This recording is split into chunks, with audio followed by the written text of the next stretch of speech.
Assalamualaikum warahmatullahi wabarakatuh. Saya Dinda Julia, mahasiswi UIN Syarif Hidayatullah Jakarta, Fakultas Adab dan Humaniora, jurusan Tarjamah. Di sini saya akan menjelaskan tentang vokal dan konsonan. Apa sih vokal dan konsonan?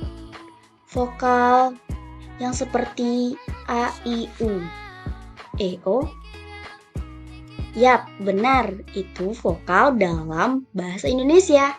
Sekarang kita akan mempelajarinya dalam bahasa Arab. Menarik bukan? Yuk kita bahas. Namun sebelum itu kita harus mengenal dulu bagian-bagian dari alat bicara.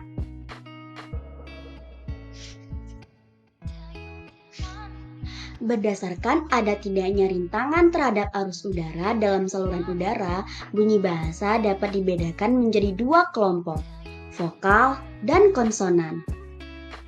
Vokal adalah bunyi yang dihasilkan dengan getaran pita suara dan tanpa penyempitan dalam saluran suara di atas glotis. Atau dengan kata lain, bunyi bahasa yang arus udaranya tidak mengalami rintangan dan kualitasnya ditentukan oleh 3 faktor. Pertama, tinggi rendahnya posisi lidah. Kedua, bagian lidah yang dinaikkan. Dan bentuk bibir pada pembentukan vokal tersebut. Selanjutnya, ada pembagian vokal menurut panjang dan pendeknya. Vokal pendek disebut juga dengan harokat, yaitu pengucapan tanda baca. Pertama, fathah. Fathah adalah tanda vokal yang menandakan A. Contohnya, da, ro. Kasroh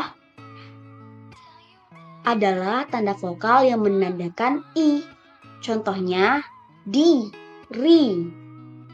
Domah adalah tanda vokal yang menandakan U.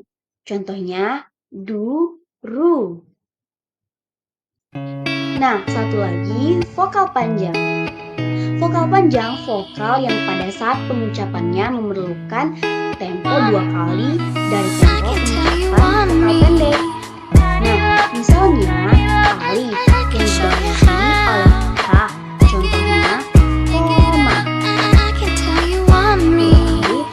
setelah huruf ko.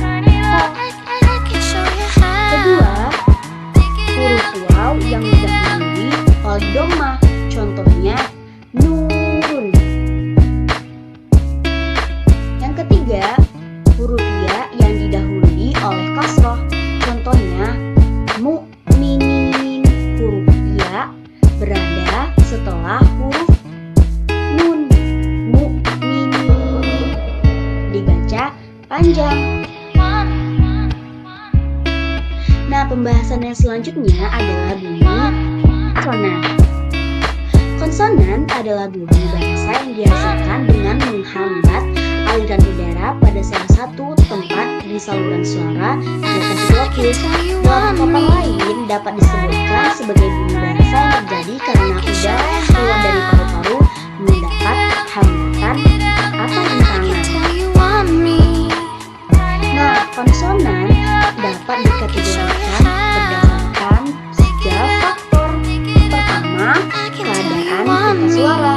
Yang kedua, daerah artikulasi. Yang ketiga, cara artikulasi. Nah, mari kita bahas faktor yang pertama, yaitu keadaan pita suara.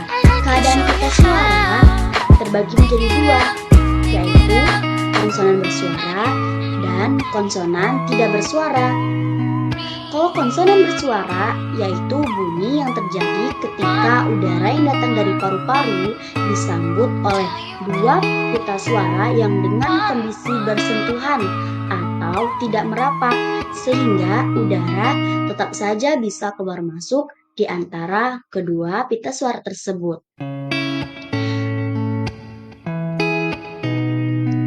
Tetapi dengan mengakibatkan terjadinya gesekan yang teratur antara dua pita suara tersebut. Nah, kalau konsonan yang tidak bersuara, konsonan yang terjadi dengan tidak ada hambatan terhadap udara yang datang dari paru-paru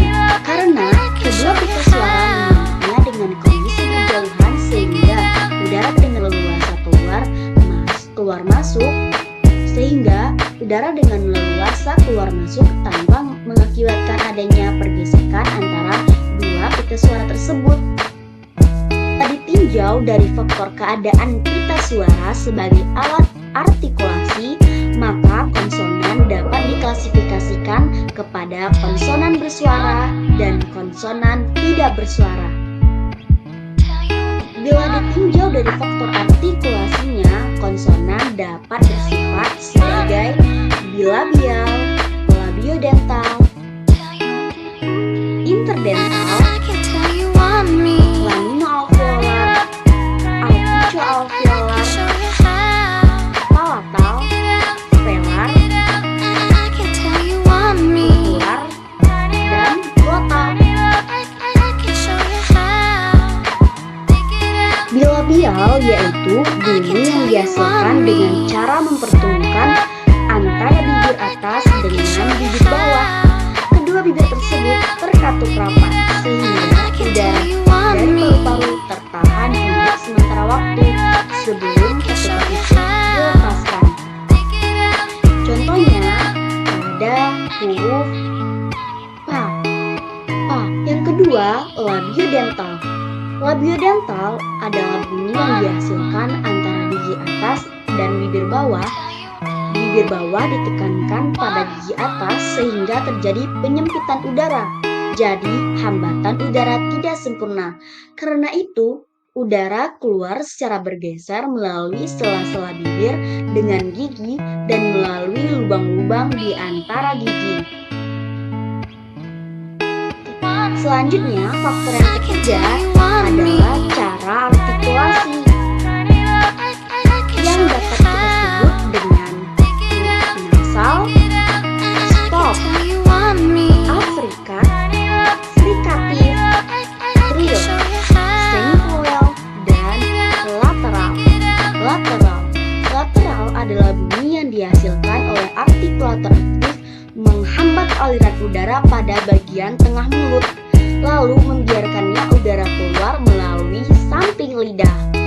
Bunyi yang dikeluarkan ialah huruf O. Jadi, bagian tengah lidah tersebut menghambat arus udara. Udara keluar melalui samping lidah. Lam. Jadi udara keluar melalui samping lidah.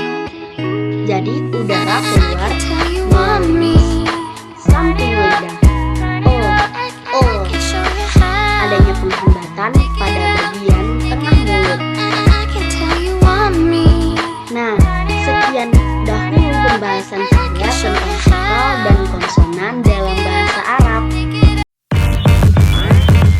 Damn.